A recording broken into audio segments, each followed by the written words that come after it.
교통위원회 소속 추승우 의원님의 질문이 있겠습니다. 나오셔서 질문해 주시기 바랍니다.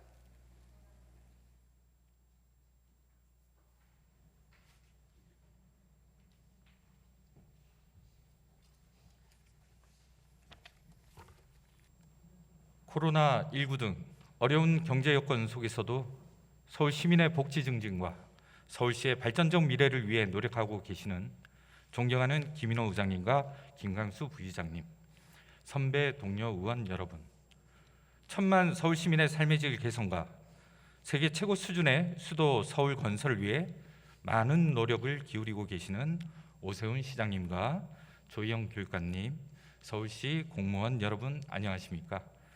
교통위원회에서 의정활동을 하고 있는 서초 제4선거구 출신 추승우 의원입니다.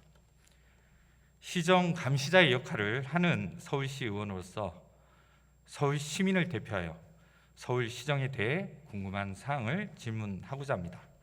성실한 답변을 부탁드리겠습니다. 오세훈 시장님은 발언대로 나와 주시기 바랍니다.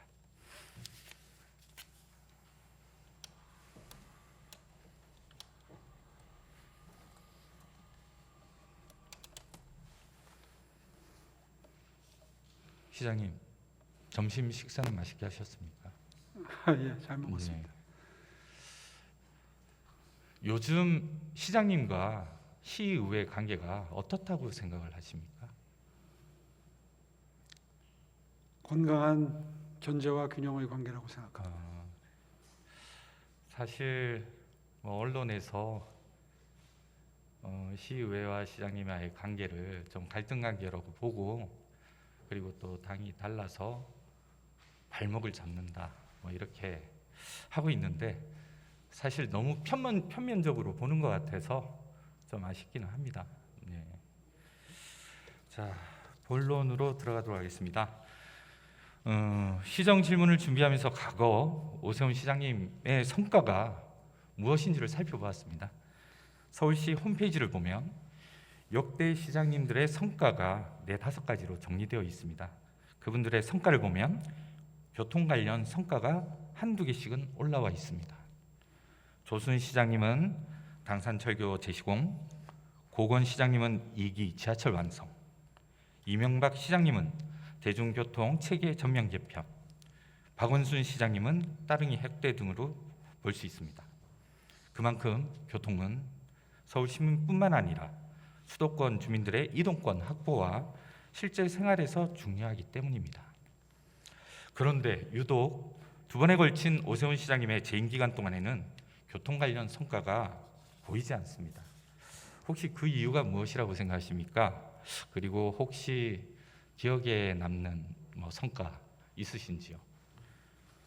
글쎄요, 본인이 스스로를 성과다 이렇게 말하기는 좀 민망합니다만은 그 이전까지 제 전임자까지 되지 않았었던 서울, 경기, 인천 수도권 통합 환승 할인 제도가 그때 처음으로 시행이 되고 정착이 돼서 지금 수도권 2천만 이상 되는 시민, 도민 여러분들이 지금 매우 편리하게 또 저렴하게 대중교통을 활용하고 계시는 게 제 임기 중에 결정된 일입니다. 네, 아무래도 2004년에 시작을 했지만 7월에 저 재임 기간에 그것을 좀 나름대로 중추를 좀 세우시는 역할을 하신 거는 이해를 합니다. 2004년부터 된 게 아니라 그 전까지 그 합의에 이르지 못했던 것을 제가 취임해서 결단을 내림으로써 가능했습니다. 네.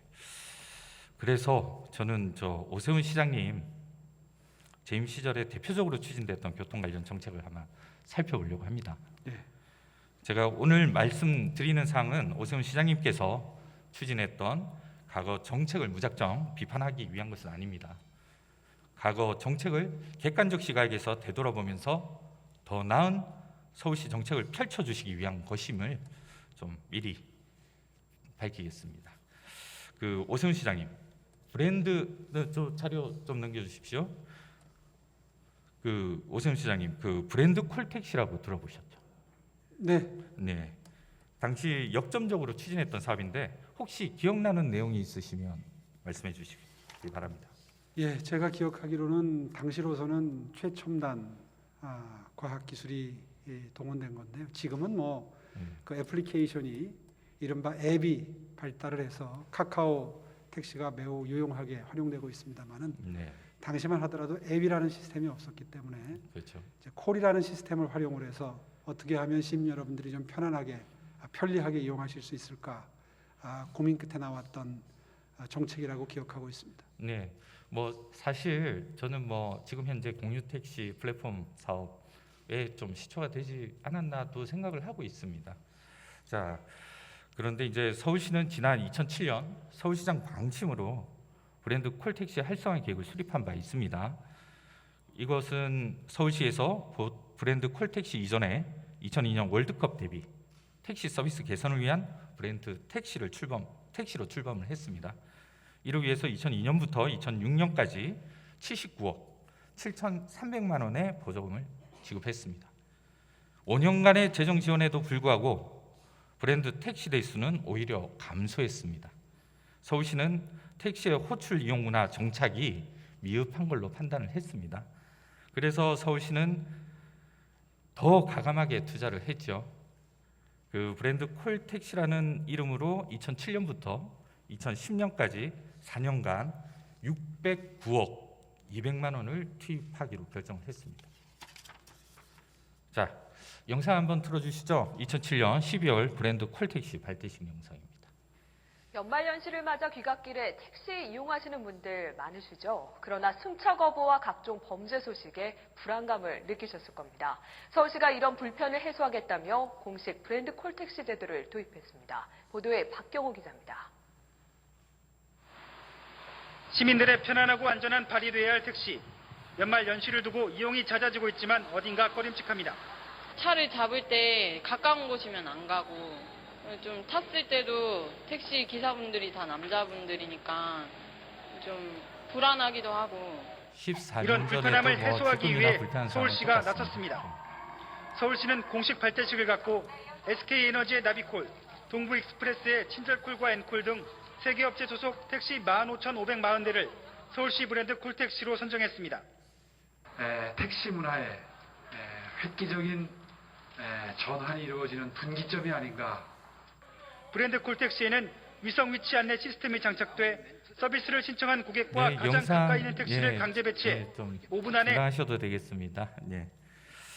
이 영상에서 14년 전 젊은 또 오세훈 시장님을 만나뵐 수 있었습니다. 그러나 정작 브랜드 콜택시 사업은 어떻게 됐습니까? 2012년 행정사무감사에서 브랜드 콜택시 사업 관련 지적사항을 살펴보면 다음과 같습니다. 브랜드 콜택시 보조금은 당초 콜 사업자의 자립 기반을 마련을 위해 실시한 것이나 콜 사업자는 자립 기반 마련 의지나 노력은 뒤로하고 서울시 보조금에만 의존하는 형태가 지속되고 있는 실정이다. 따라서 보조금 지급 여부 및 규모에 따라 사라질 수 있는 사업이라면 브랜드 콜택시 사업은 전형적인 보여주기식 일회성 사업으로 전락할 우려가 있다. 또한 2014년 브랜드 콜택시 보조금 지급이 끝나는 시점에도 현재와 같은 체계를 유지한다면 예산만 낭비한 실패한 택시 정책으로 전락하게 되므로 콜 사업자의 자립 운영이 가능한 방안을 마련해야 한다고도 지적을 했습니다. 이러한 비판은 의회에서만 있었던 것은 아닙니다. 시민 여론조사 결과 보고도 있고요. 다음은 언론에서 보도된 넘겨주시죠. 그 브랜드 콜택시 관련 비판 내용입니다. 2013년 파이낸셜 뉴스에서는 서울시가 지난 7년간 730억 원의 시민의 혈세를 투입한 브랜드 콜택시 등 택시 정책들이 시민들로부터 외면받고 있는 것으로 나타났다고 밝혔습니다. 서울시도 이러한 문제점을 잘 알고 있었던 것 같습니다. 그 2013년도 브랜드 콜택시 사업 활성화 계획 방침서를 살펴보면 브랜드 콜택시의 문제점을 이렇게 요약을 하고 있습니다.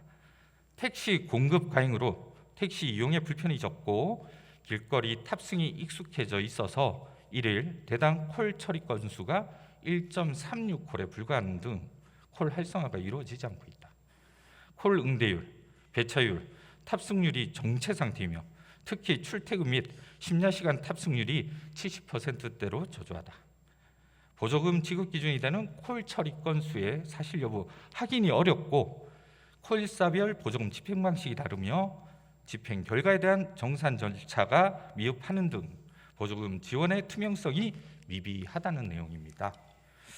서울시는 2001년부터 2006년까지 79억 7,300만 원을 투입하여 실효성을 보지 못했던 사업을 2007년부터 2014년까지 기존 사업비의 10배에 달하는 773억 4,100만 원을 투입하고 나서야 브랜드 콜택시 사업을 종료했습니다. 그나마 여기서 멈춘 것이 다행스럽지 않나 생각합니다. 서울시의 가감한 투자도 중요하지만 세금으로 운영되는 만큼 불필요한 예산이 사용되지 않도록 관리를 하는 것도 역시 중요하다고 생각하는데요. 시장님께서는 어떻게 생각하십니까? 예, 지금 뭐 세월이 오래 흘러서 네. 상세한 사업 내용을 제가 기억을 하기가 힘듭니다만은 네. 예, 결과적으로 저런 평가가 있었다니까 참으로 송구스럽습니다. 네, 이렇게 또 정리가 되어 있습니다. 네. 그리고 저 두 번째로 말씀드리고 싶은 것이 있습니다. 최근 언론에도 많이 보도가 되고 있는데요. 서울교통공사의 경영 혁신과 관련된 사항입니다. 서울교통공사의 적자 문제는 어제 오늘 일이 아닙니다. 이를 해결하기 위해서는 여러 가지 의견이 있는데요. 가장 이상적인 답은 서울교통공사의 자구책 마련과 함께 필요한 경우 지하철 요금 인상과 무임 수송 비용에 대한 국비 지원이 필요하다는 의견입니다. 시장님께서는 이 의견에 대해서 어떻게 생각하십니까? 예, 의원님 걱정해 주시는 대로 도시교통공사의 경영 적자 폭이 매우 가파르게 네. 상승하고 있습니다. 네. 그래서 두세 차례에 걸쳐서 네. 교통공사 사장님으로부터 업무 보고를 보고를 받고 받으셨죠. 대안을 함께 모색한 적이 있습니다. 네. 일단 가장 큰 우선순위별로 말씀을 드리면 첫 번째는 이제 지하철 양공사가 통합된 지 한 4년 정도 됐기 때문에 네. 당시에 통합될 때 분명히 경영상의 목표가 있었을 겁니다. 아마도 미루어 짐작컨대는 오래된 얘기이기 때문에 당연히 해왔던 그 고민이 그대로 반영됐을 거라고 생각을 하고요. 네. 그 가장 큰 고민이 경영 합리화였을 겁니다. 네. 두 공사로 분리돼 있음으로써 생기는 중복 투자나 중복 인력을 어떻게 하면 최소화해서 최대한 비용을 줄이느냐, 여기에 아마 통합의 목표가 있었을 걸로 짐작이 되고요. 네. 예. 그래서 그 부분에 대한 성과를 한번 재점검할 필요가 있다, 이렇게 지적을 한 바가 있고요. 네. 아울러서 최근에 코로나 이후에 이용객이 급감하고 있고 올해 들어 약간 호전이 되긴 했습니다만 여전히 경영상의 부담으로 작용하고 있기 때문에 그러한 현실을 바탕으로 해서 이번 기회에 경영 합리화 방안을 한번 찾아볼 것을 권유한 바가 있습니다. 네. 그래서 최근 들어서 두 번째, 세 번째 보고를 받았는데 자구 노력을 기울이겠다 하는 그 보고가 있었고요. 특히나 인력 감축을 비롯해서 경영 합리화 계획은 이제 올 하반기로 예정된 공사체 발행의 경우에 행정안전부가 공사체를 발행하는 것을 이제 허용하려면 전제 조건으로 경영 합리화에 대한 명확한 로드맵이 있어야 한다 하는 지시가 있었기 때문에 그 이행 조건의 충족을 위해서라도 경영 합리화가 필요하다. 이제 이런 결론에 이르렀습니다. 네. 고민이 깊으실 줄로 압니다. 저는 저 시의원 당선 이후에 교통위원회에서 줄곧 활동을 해왔었습니다.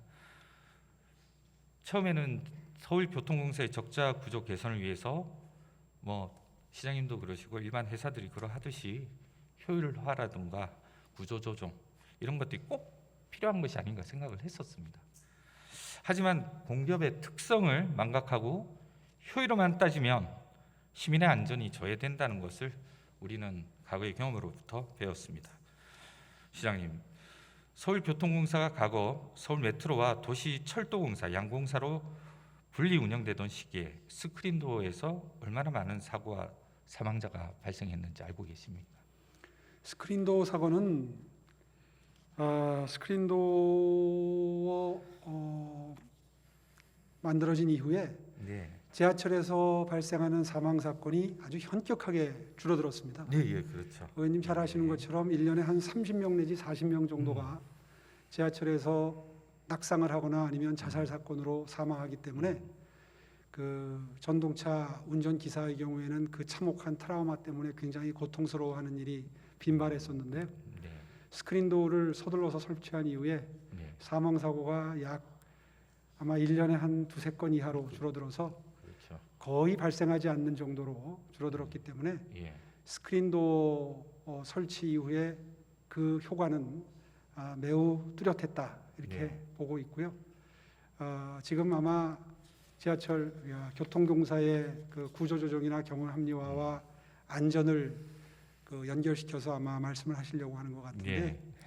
예, 구조조정과 안전 이 두 가지에 양립하기 힘들어 보이는 토끼를 동시에 잡기 위해서 노력하는 게 그게 유능한 경영이 아닌가 네. 저는 그렇게 보고 그 두 가지 포기할 수 없는 어느 하나 포기할 수 없는 가치를 동시에 최대한 추구할 것을 공사에 요청하고 있습니다. 제가 이후에 질문 드리려고 했던 부분에 대해서도 너무 또 상세하게 설명을 해주셔가지고요. 근데 제가 정리한 내용에 대해서 조금 시장 있게 말씀을 드리고 싶습니다. 사실 2013년 1월에 성수역, 2015년 8월에 강남역, 2016년 5월에 구역에서 이 스크린도어 정비업체 직원들이 전동차에 치여서 숨졌습니다. 2014년 5월 또 상암 왕십리 열차 추돌 사고의 발단도 스크린도어였고요. 2016년 10월 김포공항역에서 승객이 전동차와 스크린도어 사이에 끼어서 사망한 사고까지 발생은 했습니다. 자, 오래된 자료이지만 이제 좀 넘겨주시죠. 네, 이 자료를 기억하실 수 있나요? 2007년도에 나온 예, 지하철 그렇죠. 당시에도 예, 인력 10%인가 감축하는 네. 일률적으로 공사의 경우에 예, 아마 그거는 서울시 차원이 아니라 네, 신정부 들어서서 그 전국적으로 모든 공사의 경우에 경영 합리화를 추구하기 위해서 네, 인력 구조조정을 10% 하는 것을 내용으로 하는 전반적인 구조조정 사업이 있었습니다. 네, 그렇죠. 그래서 이 내용을 좀 보게 되면요, 양공사 인력 1,705명의 인건비 1,479억 원과 기타 경비 2,760억 원 등 총 4,239억 원을 감축하는 것으로 나와 있고요. 그리고 또 이 자료를 근거로 해서 2007년 11월 서울 메트로가 만든 부채 감축안을 보면 나와 있죠. 민자 유치 적극 추진하고 민간 외주 용역을 실시하는 것으로 보고하고 있습니다. 서울 메트로는 이러한 부채 감축과 조직 축소의 일환으로 외주화를 시작합니다. 지금 보시는 자료는 2007년 10월과 11월 서울시와 서울 메트로 방침에 따라 2008년과 2011년에 총 5개 분야에 대한 외주화를 추진했습니다. 당초 외주화 업무는 시민의 안전과 직접 연계되지 않는 업무 및 비핵심 업무를 추진하는 것으로 분사 선정 기준을 마련했습니다. 그러나 실질적으로 전동차 정비나 승강장 안전문 유지 보수 업무는 시민 안전과 직결되는 업무임에도 불구하고 무리하게 외주화한 것으로 나타났습니다. 이러한 결과로 누군가의 희생으로 그 대가를 치러야 했고요. 지금 보시는 자료가 이제 아까 스크린도어 유지 보수 인력의 사망 사고 자료입니다. 저는 구역을 비롯한 3번의 스크린도어 인명 사고의 가장 큰 원인을 도시철도 운영기관의 비용 감축, 효율화라는 명목하에 진행됐던 외주화에 기인한다고 보고 있습니다. 약간 여기에 대해서 시장님은 어떻게 생각하십니까? 예, 저 역시 안전의 중요성은 누구보다도 잘 깨닫고 있고 또 이번 교통공사의 경영 효율화를 위해서 안전이 희생되는 것을 원치 않습니다. 네. 흔히 경영 합리화다, 구조조정이다 이제 이런 화두가 떠오르게 되면 그 실행 가운데서 안전에 위해가 생길 수 있다. 이제 이런 그 반론이 제기되는데요. 그렇기 때문에 더욱더 그 고도의 또 경영 기법이 요구된다 이렇게 생각이 들고요. 네. 세상에 존재하는 어떤 회사든 그게 뭐 공기업이든 사기업이든 간에 이 주기적으로 경영 효율화를 위해서 또 그 여러 가지 경영상의 목표를 달성하기 위해서 구조조정이나 경영 합리화는 주기적으로 이루어지는데요. 그럴 때 이 안전이라고 하는 정말 중요한 가치를 희생시키라는 뜻에서 그런 그 목표를 추구하는 경우는 없다고 생각합니다. 따라서 이번에 꼭 추구해야 될, 의원님 잘 아시다시피 지금 조 단위의 적자가 나고 있지 않습니까? 네. 그런 상황에서 정부의 손을 버리려면, 또 서울시가 추가로 보조해 주려면, 그리고 정부가 그 무임 시스템에 대한 시스템 개선을 통해서 해결책을 모색해 주려면, 그리고 공사체를 발행해서 이 문제를 해결하는 게 사실 시민들께는 매우 송구스러운 일 아니겠습니까? 이제 그런 그 여러 가지 동원할 수 있는 여러 가지 해법을 모색하려면 가장 먼저 추구해야 되는 게 구조조정을 비롯한 경영 합리화고, 안전을 희생시키지 않는 선에서 그것을 추구할 때 비로소 그 정부에나 서울시에 도움을 요청할 명분이 생긴다. 이런 관점에서 교통공사가 자체적으로 경영 합리화의 효율적인 수단을 강구하게 되면 서울시나 시의회도 적극적으로 도와줬으면 좋겠다 하는 판단을 하고 있습니다. 네. 아무튼 지금 현재 적자 상황을 타개하기 위해서 여러 가지 고민을 많이 하시는 건 알지만, 어쨌든 전임 시장님은 그 외주화의 위험성을 또 인지하고 직영 체제로 전환을 시켰습니다. 당시에도 그 직영화하는 것이 비용 측면에서 옳은 것인지에 대한 의문도 있었습니다. 그러나 결과적으로 볼 때 직영화 관련해서 지하철 이용 시민과 지하철 운영 유지 관련한 노동자들의 사망 사고는 발생하고 있지 않습니다. 저는 수많은 시민들이 이용하고 있는 지하철 운영 기간을 경영 논리라는 잣대와 효율화라는 관점에서만 보면 안전을 도외시할 수밖에 없고 결국 희생을 담보를 하게 된다라고 생각을 합니다. 그런데 이번 혁신안 시장님께서 보고를 받으시고 여기에 대한 언론 보도를 접하면서 혹시나 이게 또 반복이 되고 있는 게 아닌지 하는 우려를 금할 수가 없습니다. 최근 보이시죠? 최근 서울교통공사 경영혁신 추진계획을 살펴보면 분야별 근무제도 개선과 업무 효율화를 위해 1,108명 비핵심 업무를 자회사와 외부 전문기관에 위탁함으로써 431명을 포함해 총 1,539명, 연간 1,062억 원을 감축하겠다고 계획하고 있습니다. 그러면 지금 현재 시장님께서는 좀 더 현실성 높은, 좀 강도 높은 경영 혁신 방안을 좀 요구를 하고 계신 겁니까? 원래 서울시장의 입장에서 직접 구체적인 경영 효율화 방안까지 지시하거나 하는 것은 바람직하지 않다고 생각합니다. 네. 그래서 교통공사 사장님과 대화를 할 때에도 목표만 주었지 제가 구체적인 방법론까지 언급한 적은 없습니다. 특히나 시민의 발인 교통공사의 경우에 안전이라는 가치를 희생시켜서 가면서까지 경영 효율화를 추구해라, 뭐 이런 시장은 있을 수 없겠죠. 이제 그런 관점에서 의원님 소중한 말씀 주셨으니까요. 다시 한번 교통공사의 안전이라는 가치를 희생시켜가면서까지 경영 효율화를 추구할 필요는 없겠다. 네. 그러나 경영 효율화가 반드시 이루어져야 되는 만큼 보다 고도의 경영 기법을 도입해서 어떻게 하면 시민의 안전을 담보하면서도 경영을 효율화할 수 있는지 그 방안을 찾아볼 것을 권유하도록 하겠습니다. 아무튼 사실 두 마리의 토끼를 다 잡기가 참 쉽지 않은 것 같습니다. 그런데 아까도 말씀을 하셨다시피 안전을 희생하면서 이 효율화를 강하게 좀 추진하는 것은 좀 말씀을 또 하셨으니까 제가 믿겠습니다. 다음으로 말씀드리고 싶은 것은 최근 언론에도 많이 보도가 되고 있고 시청 본관 앞에서도 환경을 사랑하는 대학생들이 목소리를 내고 있는 한강 르네상스 시즌 2 관련 상황입니다. 지난 보궐선거 책자형 선거 공보를 보면 서울 대개조 뉴 서울 플랜 항목 아래 한강 르네상스 시즌 2 세계로 향하는 서해 준이라는 공약이 있습니다. 시장님, 이 한강 르네상스 시즌 2 세계로 향하는 서해 중이라는 사업이 무엇입니까? 예, 간단히 요약해 설명드리면 아시다시피 경인 아라뱃길이라는 게 만들어졌습니다. 제 기억이 정확하다면 아마 2조 수천억이 들어간 사업인데요. 네. 그 조 단위의 돈이 예산이 투입돼서 이루어진 사업이지만 그 이용률이 매우 저조합니다.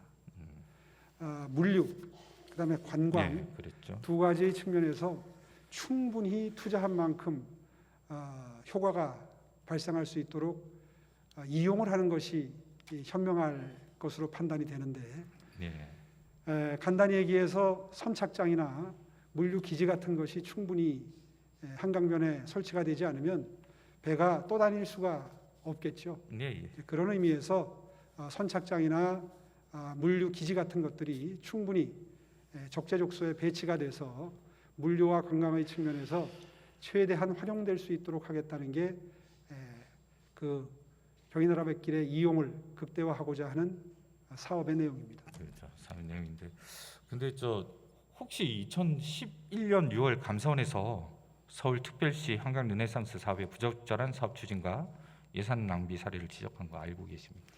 그 감사원 사례는 제가 상당히 억울하게 생각을 했기 때문에 기억을 하고 있는데 네. 그 감사원의 감사 결과를 요약하면 이 사업 자체가 취지가 잘못됐다는 게 아니라 그 절차적 문제, 그 다음에 효율성의 문제, 경제적 그렇죠. 타당성의 문제를 지적하고 있는 겁니다. 네, 예. 따라서 예. 이미 만들어져 있는 시설에 대해서는 적합한 지적이 아니라고 생각을 하고요. 이왕 그 경인아라뱃길이 만들어진 게 서울시 단독으로 만든 사업도 아니거든요. 이게 중앙 정부의 사업입니다. 네. 경인아라뱃길을 서울시가 만들 수는 없지 않습니까? 이제 그런 의미에서 기왕 만들어졌으니 이용을 극대화하라는 취지의 감사 결과로 저는 받아들이고 이해하고 싶습니다. 그러니까 뭐 어쨌든 절차적 문제를 지적을 하고 또 효율성 문제에 대해서 좀 언급했다고 하지만 지금 솔직히 이 경제성 부분은 제가 볼 때 좀 상당한 지적이 있는 것 같습니다.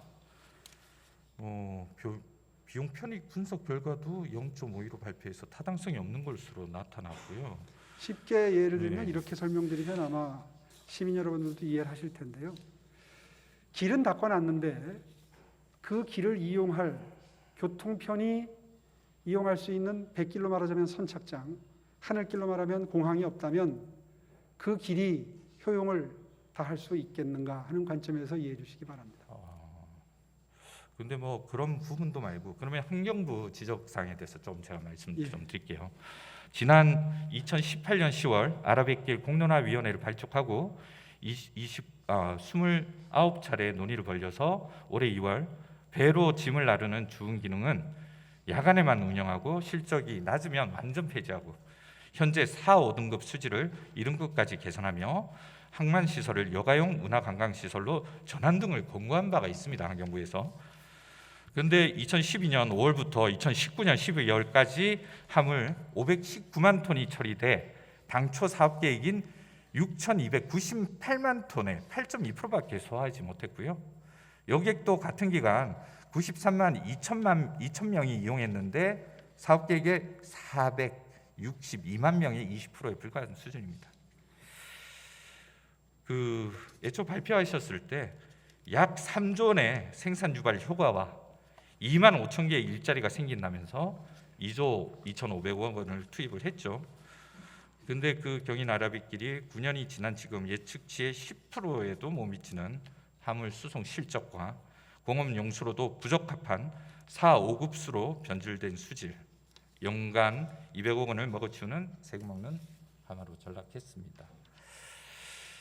사실 전임 시장 재임 당시에 이러한 경인 아라뱃길 사업이 전면 백지화된 바가 있습니다. 뭐 다음 시장이 전임 시장의 사업을 무조건적으로 백지화하는 것은 과연 바람직한가 묻는다면 꼭 그렇지만은 않다라고 답할 것인데요.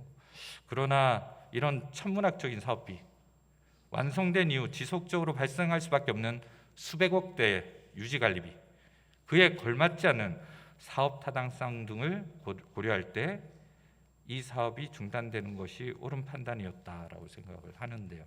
시장님은 어떻게 생각하십니까? 경제성 측면에서의 비판과 환경 측면에서의 비판이 있었던 걸로 기억을 하는데요. 네, 예. 먼저 경제성 측면에서는 방금 전에도 간단히 언급했습니다만은 배가 정박할 수 있는 선착장이나 그러니까요. 예. 김포공항과 같이 중국의 관광객들이 들어와서 여권 수속을 하고 서울 시내로 들어올 수 있는 시설이 여의도나 예컨대 여의도나 용산 같은 데 마련이 된다면 아마 관광객 수송에 상당한 효과를 낼 수 있을 겁니다. 네. 또 환경성 측면에서 보면 주로 환경단체의 지적이 유지 준설이나 수질 유지, 네. 또 밤섬 생태계의 훼손 뭐 이런 데 초점이 맞춰서 비판이 있는데요. 하나하나 따져보면 뭐 수질이나 밤섬 생태계나 이런 데에 크게 지장이 있는 것은 아니다 하는 게 그동안에 몇 가지 이용 사례로 입증이 되고 있습니다. 따라서 제 희망은 네, 희망컨대는 충분히 활용될 수 있는 선착장이나 물류 기지를 마련을 해서 주운 수로로 활용을 하고 그 이용을 극대화하는 것이 오히려 아까 말씀드린 그런 투자비를 회수하는 데 도움이 되는 방향이 아니겠나 이렇게 생각을 하고요. 예. 그 부분에 대해서는 추후에 제가 아직까지는 본격적으로 이 정책에 대해서 시동을 걸고 있지 않고 있습니다. 네, 예. 왜냐하면 지금 코로나 상황에서 알았습니다. 관광객들이 많이 들어올 리도 없는 것이고요. 네, 예. 그런데 내년부터 혹은 내후년부터 관광이 본격적으로 재개가 된다면 네. 아마 하늘길에 이어서 바닷길도 물길도 그 이용이 극대화되는 게 아마 경제성이 나기 시작하지 않을까 이렇게 예측이 되고요. 네. 따라서 그 타이밍에 맞추어서 시의회와 충분히 토론과 검증을 거쳐서 합리적인 해결책을 함께 모색해 나가도록 하겠습니다. 예. 그래서 사실 제가 마지막에 준비를 했었는데요. 이 정책 제언을 좀 드리려고 했어요. 뭐 시장님께서 이 내용에 대해서 좀 나름대로 계획을 세우시고 목표가 있으시니까 저는 뭐 물류에 대해서 예전부터 위원회 활동을 하면서 상당히 관심이 많았습니다. 그리고 또 최근 통과된 서울시 조직 개편안에서도 과 단위의 작은 조직이긴 하지만은 서울시 이제 물류 정책과가 신설되지 않았습니까? 네. 이와 관련해서 크게 두 가지 정도 교통물류 정책에 대해서 제언을 좀 드리고 싶습니다. 아까 말씀드렸던 한강 르네상스 관련인데요. 규모와 정책 목표는 다르지만 간단하게 비교할 수 있는 사진을 같이 봐주셨으면 좋겠습니다.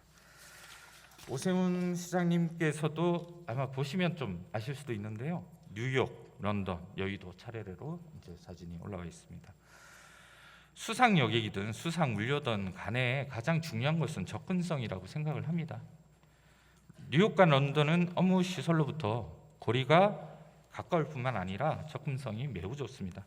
사무실에서 근무하다가도 필요한 경우 몇십 미터 내외에 또 그 몇 개 차로가 전부인 도로를 건너가서 수상 택시를 타면 됩니다. 네. 여의도는 그렇지 못하죠. 너무 멀리 떨어져 있고 또 한강 200m 되는 이제 한강공원을 또 지나가야 되는데 여의도 이외의 곳도 일반 도로는 물론 강변북로나 올림픽 대교가 지나가고 있기 때문에 이것을 또 피해가야 되고 몇백 미터나 한강공원을 가로질러야 됩니다. 그래서 시장님께서 말씀하신 한강을 활용한 프로젝트를 진행하려면 접근성에 대한 개선이 반드시 필요하다고 생각을 합니다. 예. 예, 정말 의원님 지적에 100% 동감이고요. 물류도 마찬가지죠. 저반 시설을 어떻게 서울 시내에 마련을 할 수 있을지도. 예, 그 부분에 대해서도 아마 앞으로 여러 가지 연구가 선행이 돼야 될 거라고 생각을 하는데 네. 일단 생각나는 대로 말씀을 드리면 장기 계획에 가깝습니다만은 강변북로나 북로나 88도로 지하화 사업이 큰 틀에서는 선거 때마다 공약으로 등장을 하는 편이지 않습니까? 네. 이제 그런 사업을 통해서 한강으로의 접근성을 근본적으로 개선할 수 있도록 변화가 모색될 수 있을 것 같고요. 네. 급한 대로 그런 장기 계획이 시행되기 전에 한강변에 어떻게 방금 전에 말씀하신 그런 여러 가지 교통 연계 시스템을 마련하느냐는 연구하기에 따라서는 방법을 모색해낼 수 있다고 생각을 합니다. 저 역시 네. 지난 10년 동안 뭐 여러 외국에서 생활을 좀 해봤는데 런던 같은 경우에는 특히 까나리 워프 같은 곳에 그 수상 택시 정착 그 시스템이 아주 잘 가동이 되고 있어서 네. 거의 뭐 교통수단으로 잘 활용이 되고 있는 사실을 목격하면서 굉장히 부러웠던 기억이 납니다. 따라서 의원님 굉장히 관심을 가져주셔서 저는 오히려 굉장히 도움이 될 거라고 생각하고요. 네. 앞으로 이러한 그 한강을 교통수단으로 이용하는 방안 모색에 의원님 많은 도움 부탁드리겠습니다. 네. 자, 시간이 한 5분 23초 정도 남아서요. 자, 조금 빨리 진행을 좀 하도록 하겠습니다. 대중교통 재정 지원 관련해서 사실 이제 코로나19로 세계가 경제 위기에 직면해 있는데요. 시내버스, 마을버스, 지하철, 경전철 등 서울시를 대표하는 대중교통 수단들은 급격하게 감소한 수요로 인해서 큰 타격을 받고 있습니다. 대중교통 요금이 하나 좀 앞으로 좀 돌려주시죠.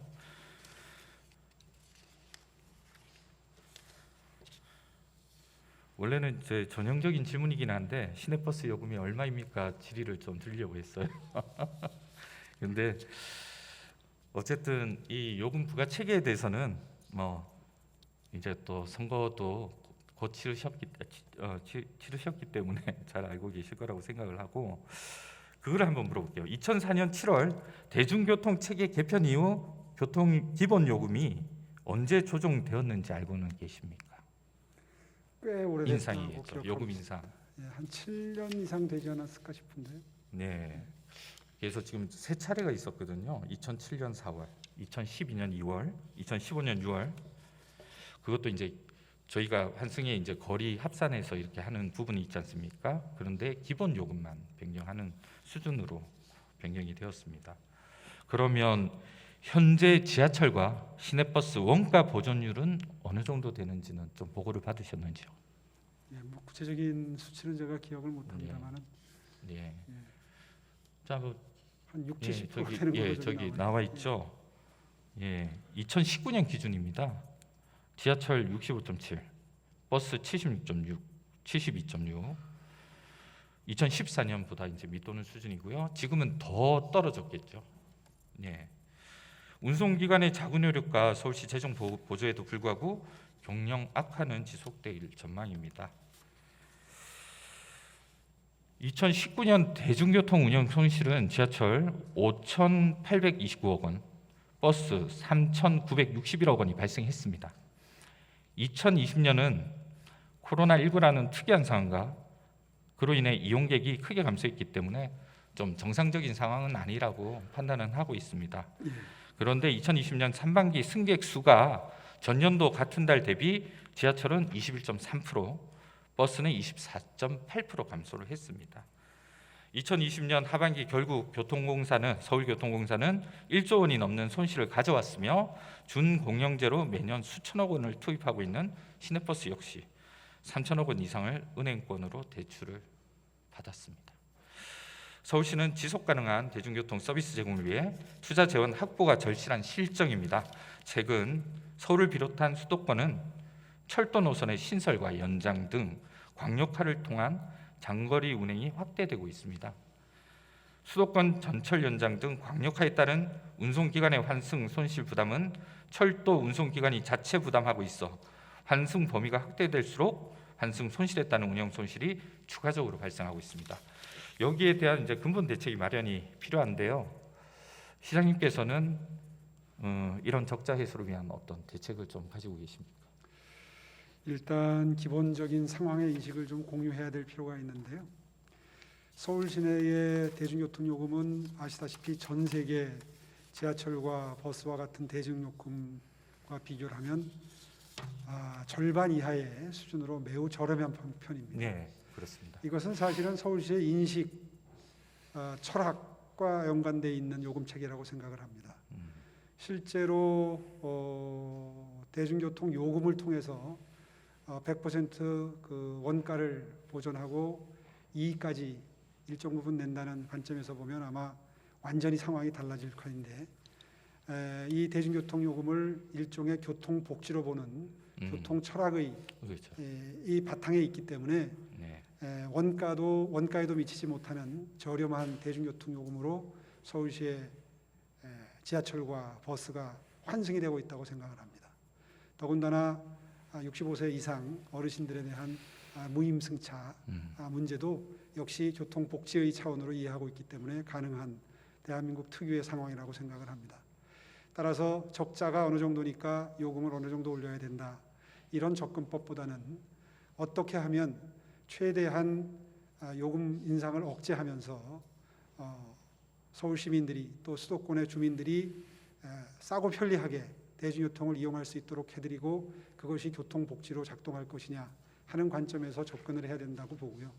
다만 그 도가 너무 지나치게 되면 재정적으로 매우 큰 부담으로 작동하기 때문에 아까 말씀드린 대로 지하철 양 공사를 포함해서 버스업계 또 마을버스 업계도 최대한 경영 효율화에 동참을 해주시고 그것이 전제가 될 때 비로소 중앙정부의 지원이나 서울시의 지원도 가능할 것이고 그 이후에 후순위로 비로소 검토해 보아야 될 사항이다 이렇게 생각합니다. 아무튼 시장님의 어쨌든 앞으로의 정책이라든지 그다음에 앞으로의 철학이라든지 거기에 기대시는 분들이 굉장히 많습니다. 그 점 유념하셔서 아무튼 지금 사실 좀 여러 가지로 좀 힘들다고 저도 생각을 합니다. 함께 풀어나가야 되지 않겠습니까? 아무튼 또 여기에 대해서 수고 좀 부탁드린다고 말씀을 드리겠습니다. 오늘 답변 감사합니다. 고맙습니다. 자리에 들어가 주시기 바랍니다.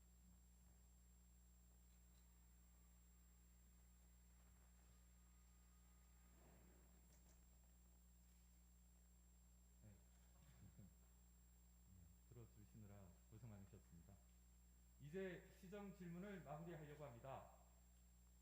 국민의힘 출신 시장님이 서울시정을 이끌어 나가고 있다고 해서 더불어민주당이 다수를 차지하고 있는 서울시의회가 무조건적으로 오세훈 시장님의 발목을 잡는 것은 아니라고 생각합니다. 서울 시민을 위해서라면 함께 머리를 맞대고 더욱 협의해 나가야 하지 않을까 생각합니다.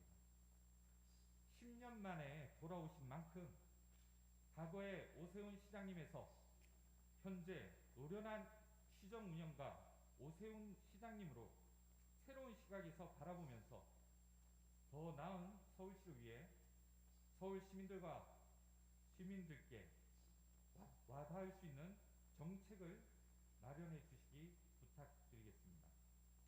경청해 주신 김노희 의장님과 김광실 부의장님, 선배 동료 의원 여러분 고맙습니다. 성실하게 답변해 주신 오세훈 시장님께도 감사드립니다. 조영 교육감님, 서울시 공무원 여러분, 그리고 온라인을 통해 방청하여 주신 시민 여러분께 대단히 감사드립니다.